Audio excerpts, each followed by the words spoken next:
Salut, bienvenue dans cette vidéo dans laquelle je voulais t'expliquer qu'est-ce qu'un trader, donc comment devenir trader. Donc c'est une question qu'on m'a déjà posée et que je me suis posée au début quand j'ai débuté. Je me suis dit mais comment on peut devenir trader? Donc je vais t'expliquer ça dans cette vidéo. Donc déjà qu'est-ce qu'un trader? Un trader tout simplement, j'ai fait une vidéo là-dessus, donc je t'invite à aller la voir, je donne des conseils en plus. Mais sinon un trader globalement c'est quelqu'un qui gagne de l'argent sur les marchés boursiers en faisant du trading tout simplement, donc en achetant et en vendant des produits financiers, donc souvent des produits dérivés avec des effets de levier qui vont être assez importants, enfin pas forcément très importants, mais voilà, si tu sais pas ce que c'est que l'effet de levier, j'ai fait une vidéo là-dessus, donc je t'invite à aller la voir, mais voilà, un trader ça va tout simplement être ça, quelqu'un qui va faire du trading sur les marchés boursiers, les marchés financiers, mais avant de se demander comment on peut devenir trader, il faut tout simplement savoir qu'il y a deux types de traders. Donc il y a le trader institutionnel et le trader indépendant. Et c'est vraiment deux choses qui vont être complètement différentes. Et la grande différence entre les traders indépendants et les traders salariés, donc les salariés, ça va être des institutionnels, donc ils vont travailler dans des banques, dans des fonds d'investissement, dans des fonds de couverture, donc des hedge funds. Voilà, ça va être des gens qui vont travailler en étant salarié pour des institutions, alors qu'un trader indépendant, il va travailler avec son propre capital, donc son propre argent, il va travailler lui-même, donc de chez lui, à partir d'un bureau, enfin, du coup il est libre, il fait comme il veut, c'est un peu l'indépendant du monde du trading, donc ça va être un trader indépendant, donc du coup il n'a pas de patron, il fait un peu ce qu'il veut, mais par contre il a une obligation de résultat, puisque si il dépend uniquement que de ça, il est obligé de gagner de l'argent tous les mois grâce à ça, puisque sinon tout simplement il n'a pas assez d'argent pour manger. Bon après ça dépend des investissements qui sont faits, ça dépend du capital de la personne, c'est plus ou moins facile, mais voilà. Globalement, la différence entre les indépendants et les salariés, c'est ça, c'est qu'il y en a qui sont indépendants et d'autres qui sont salariés. Voilà. Alors ensuite, du coup, comment devenir trader? Donc vu qu'il y a deux types de traders, il y a deux parcours différents. Donc le trader salarié, tout simplement, le mieux pour faire ça, c'est de faire des études en économie, ensuite se diriger vers la finance, et ensuite, une fois qu'on a un diplôme de finance, ou alors ça marche aussi avec des écoles de commerce, et ensuite avec notre diplôme, donc, ou alors de master en finance, je crois que c'est quelque chose comme ça, ou alors d'une école de commerce. Ensuite, on peut tout simplement postuler donc, dans des banques, dans des fonds d'investissement en tant que trader et ensuite évoluer un peu dans la société, dans le fond. Voilà, donc ça va tout simplement se passer comme ça, comme pour n'importe quel métier en fait. On fait des études, ensuite on postule, on devient salarié et voilà. Personnellement, c'est pas du tout ce qui m'intéresse. Moi, ce que je veux faire, c'est être indépendant.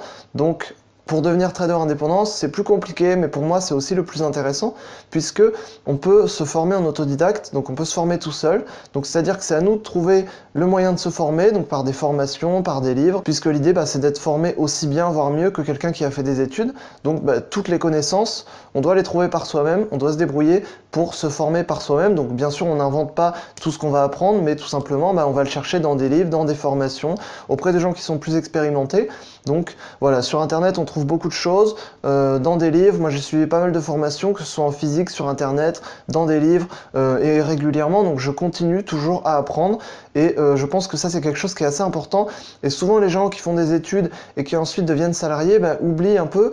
C'est-à-dire que tu as ton diplôme, c'est acquis, tes connaissances sont acquises, point. Or, quand tu es indépendant, tu dois toujours sans cesse apprendre. Et à la fin, au final, tu connais plus de choses et tu t'es formé plus sur le concret, puisque tu t'es formé sur les marchés concrètement et non pas par un professeur qui a peut-être rien fait de sa vie à part apprendre aux autres, quoi. Donc voilà, c'est sûr que je trouve que personnellement, on apprend mieux en autodidacte. Après, c'est moi, ça dépend de chacun. Chacun est différent dans sa manière d'apprendre, mais moi, personnellement, je préfère. Donc, pour travailler en autodidacte, tout simplement, il faut se former. Ensuite, une fois qu'on s'est formé, progresser sur les marchés jusqu'à devenir rentable.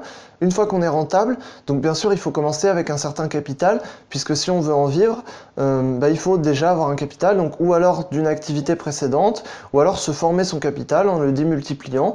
Donc il y a aussi des techniques pour ça, donc ça va prendre un peu de temps, donc le mieux c'est d'avoir une autre activité à côté, ou alors une autre activité qui va toujours être dans le domaine du trading et de l'investissement. Donc voilà, on peut faire d'autres choses. Il y a aussi pas mal d'anciens traders qui étaient salariés, qui sont passés en indépendant, et eux ont déjà les connaissances, donc c'est plus facile. Après, le chemin reste toujours un peu compliqué.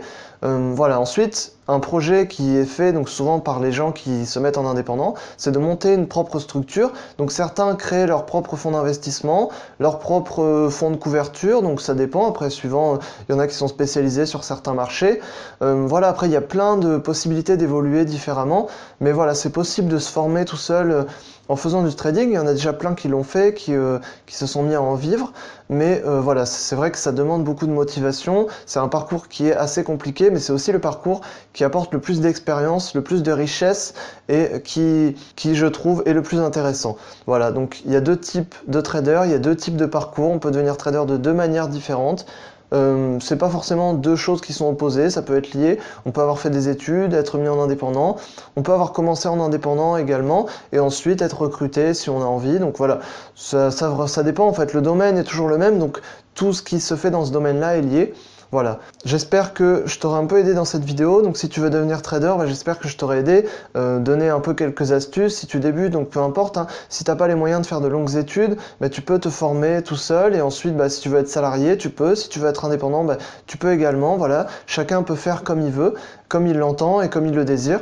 Voilà, j'espère que je t'aurai aidé dans cette vidéo. N'hésite pas à aller voir les autres vidéos sur la chaîne YouTube, il y en a plein, donc je parle de trading et d'investissement boursier principalement.